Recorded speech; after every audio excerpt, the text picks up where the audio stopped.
It is well enough that people of the nation do not understand our banking and monetary system. If they did, I believe there would be a revolution before tomorrow morning. Henry Ford. The next economic crisis is coming, and if you want to understand the situation and prepare yourself, then this video can be a good start, because today I will summarize a book called Second Chance, written by Robert Kiyosaki. Kiyosaki is one of the few people who correctly predicted the 2008 financial crisis. During crisis, wealth is not destroyed. It is simply transferred from one group to another. If you study history, then you can predict the future and position yourself correctly. This book is divided into 3 parts: past, present, and future. Part 1. Past. In the upcoming minutes, you will see how history repeats itself again and again, and how governments simply refuse to learn their lessons. Kiyosaki talks about 2 important terms when he is reviewing the past. First is quantitative easing, and the second is gold standard under Bretton Woods Agreement. Let us start with quantitative easing. Quantitative easing simply means printing money.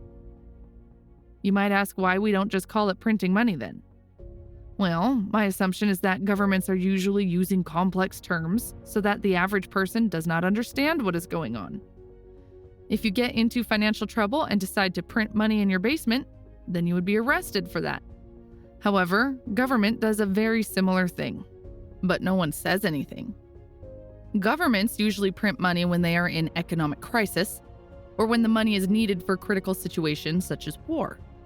You might ask why printing money is bad. And the answer is, every time when money is being printed, poor and middle class get even poorer, and rich get even richer. Printing money kills the value of the money, increases inflation and taxes. Regular people's wealth is stolen via the inflation.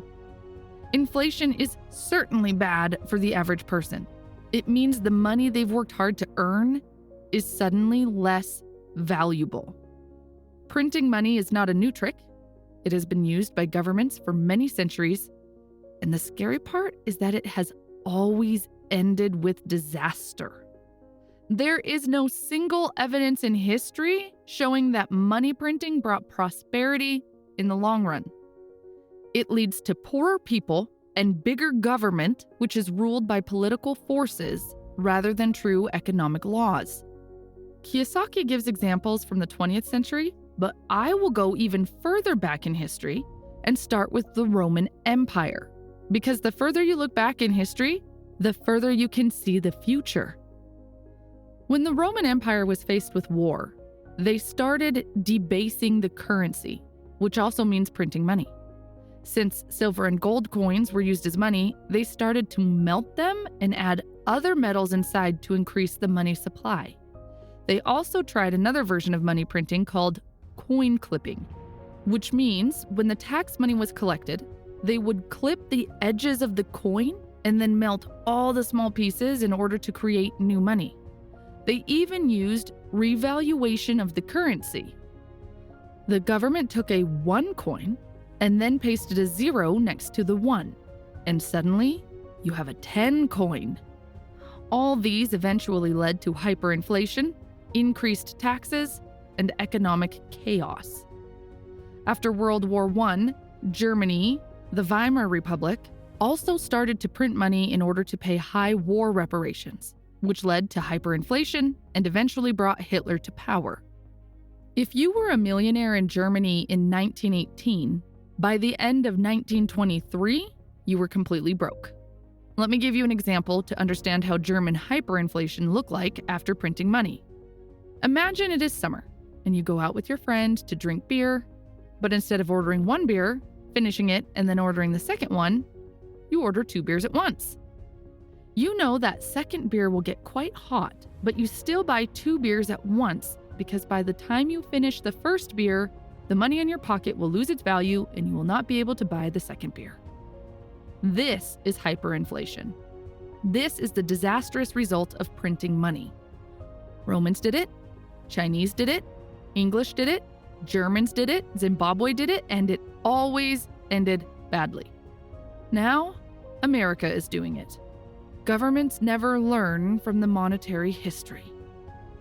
Einstein once said, "Insanity is to do the same thing over and over and expect different results."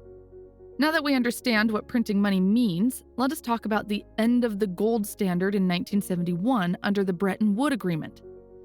This was the event that speeded up the money printing even more.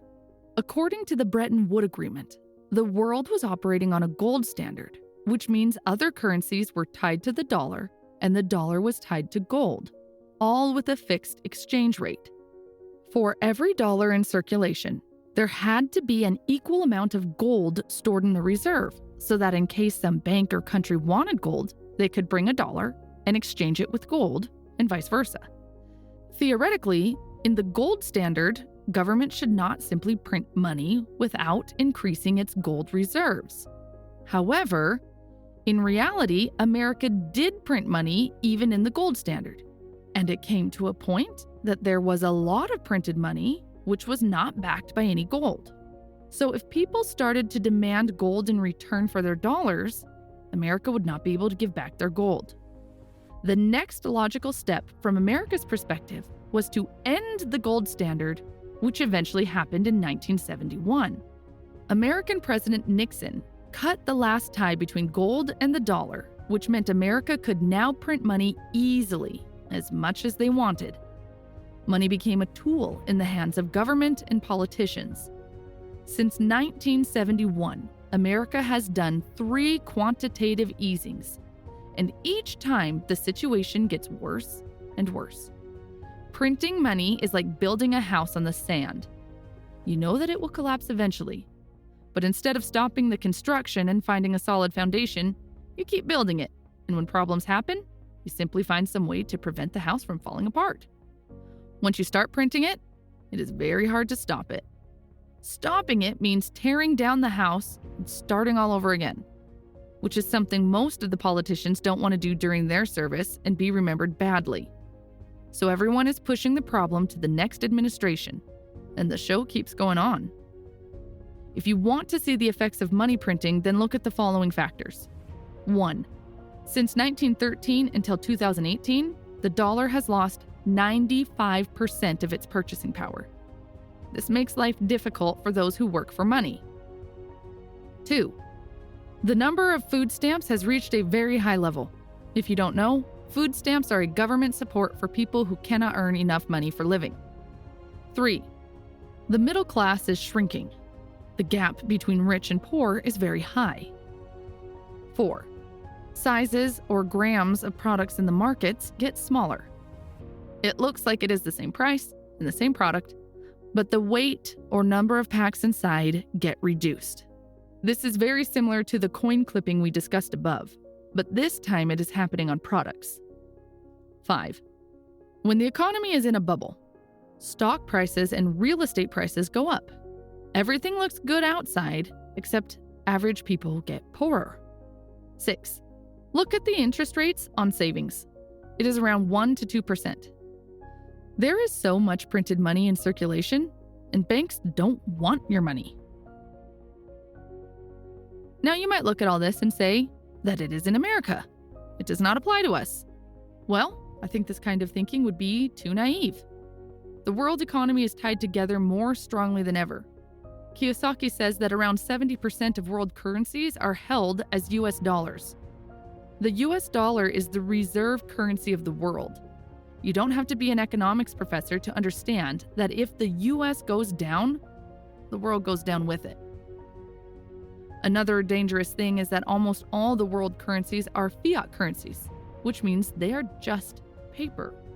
There is no gold or other thing that is backing them up. And history shows that all fiat currencies eventually return to their original value, which is zero.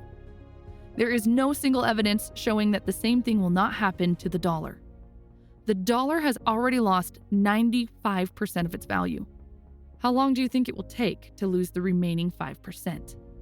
According to Kiyosaki, what we are experiencing currently is not a financial crisis. It is an educational crisis. People don't understand what is happening, and that is how governments can get away with printing money. And it is not just the US government. Other governments print as well.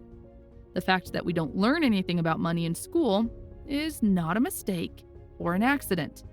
It is part of the plan. In the past, they did not allow slaves to read and write because they were afraid that slaves would start demanding their rights. Government directs us to a certain direction, and that direction is not designed to benefit the average person. It is designed to benefit Wall Street and the ultra-rich. Most of us are being advised to work hard, save money, and invest for the long term in the stock market. Kiyosaki says, "You don't have to trust me, but simply think for a moment and compare this advice with the facts we discussed above and ask yourself, does it make sense to work hard for money when working harder leads to paying more taxes and the money you earn loses its value plus the prices of products go up? Does it make sense to save money when government is printing money? Does it make sense to invest long-term in the stock market when the stock market is being manipulated and companies take a huge portion of your profit via fees?" Kiyosaki says that if you simply start questioning and researching all the things you have been told, you'll soon realize that none of them work in your favor. Part 2. Present. When crises happen, people who suffer the most are the ones on the left side of the cash flow quadrant: employees and self-employed. Because these are the people who work for money, and they will be the first ones to lose.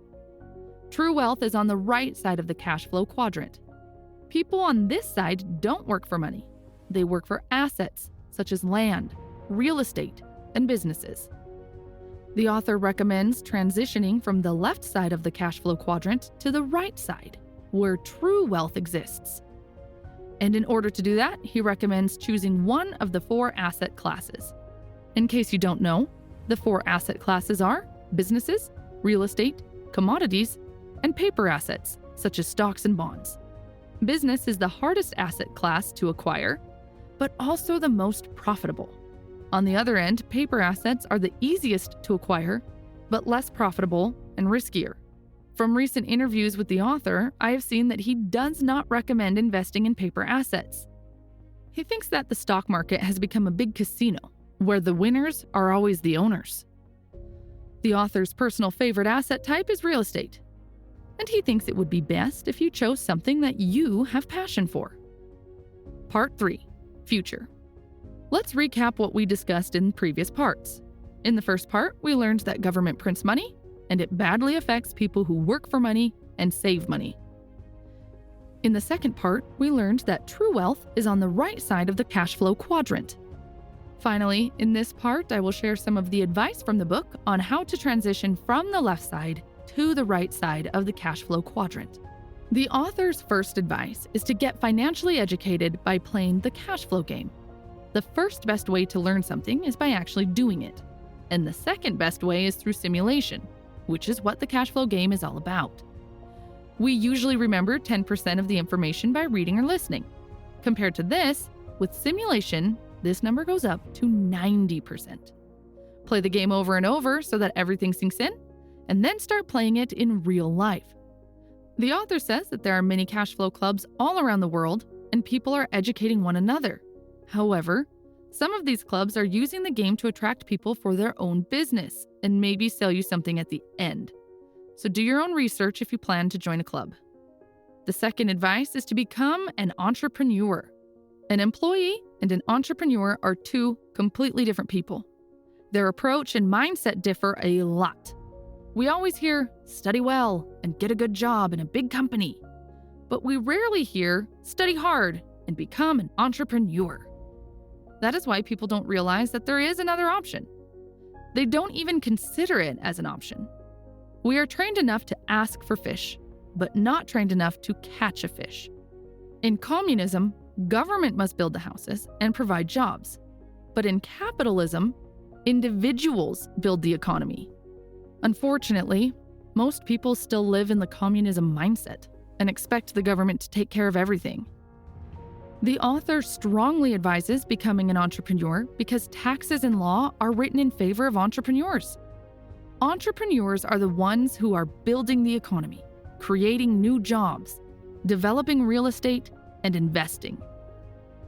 Government needs entrepreneurs, otherwise there would be no jobs and government could not collect taxes. Many people think becoming an entrepreneur is risky, so they want a secure job in a company. But there is no secure job thing anymore. Most of the jobs are moving to India, the Philippines, and other cheap countries. Having a job is actually riskier than becoming an entrepreneur because when you have a job, you only have one client, and that is your employer. If he fires you, then you are in deep trouble. But if you are an entrepreneur, you have many clients. Advice 3. Don't live below your means. Expand your means. If you go to a financial planner, he will look at your expenses and advise you to cut the expenses, so you will stop drinking lattes. Kiyosaki says, why don't we look at the other side of the equation and find ways to expand our means so that the price of a latte becomes nothing? Cutting expenses is a passion killer. Don't kill your passion. Rather, find ways to feed your passion. Always ask, how can I afford it? Advice 4. Learn how to use debt and taxes to acquire more assets. Since 1971, money has become debt. When people tell you to get out of debt, they tell you to get out of money. Of course, I am talking about good debt, which is a debt used to purchase assets that put money into your pocket, not the one used to buy liabilities, such as a TV, car, nice vacation, etc. Advice 5. Don't be afraid of making mistakes and failing. It's just part of the process. Simply remember how many times you had to fall before you learned how to ride a bike successfully. As a disclaimer, I want to inform you that I am not a financial expert and strongly recommend doing your own research. What is right for the author or for me can be completely wrong for you. Becoming an entrepreneur is a tough job, and maybe you don't want to work hard, be stressed out, and take full responsibility. Maybe you don't care about assets and you are happy to be in debt and driving around with a Mercedes. It's your life, and it is not my business or anyone else's business to tell you what to do with it. Thanks for watching.